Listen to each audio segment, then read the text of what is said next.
àtàrí àjànàkú kò kí ń ṣe ẹrù ọmọdé lọ́rọ̀ Lizzy Anjorin. Ọ̀bẹ nìkan jà fọwọ́ mú gbogbo ilé.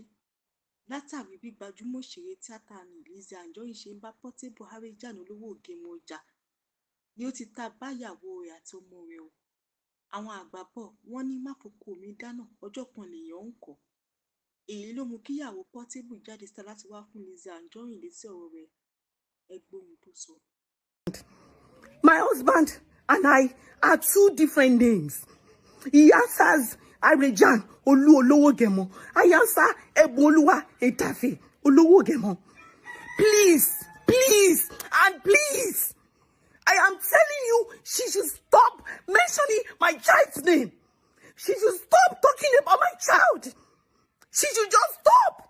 She should just stop already. She should just stop already. She should just stop already.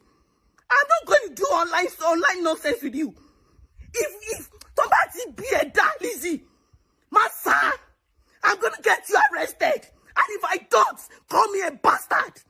Because me or you engage in it, if what you're coming a ninja. Why are you involving my children?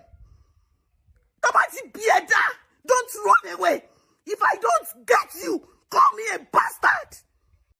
Ẹ̀yin èèyàn kí lẹ rí sí ohun tí arábìnrin Eboluwa Etafe Harejan olówó Ògèmọ sọ nínú fọ́nrán yìí látàrí bó ṣe dìde láti wá sọ fún Lizzy Anjorin pé kó tọwọ́ ọmọ ẹ̀ bọ́ṣọ wípé kó yé gbé òun àtàwọn ọmọ òun ṣépè mọ́. Kí lẹ rí sọ sí? Ẹ jẹ́ ká mọ̀ lábala àríwí sí comment section. Ẹ má gbàgbé àti like, subscribe àti share fídíò wa. Ẹ ṣé gan ni. A dúpẹ́ àmọ́ lóore.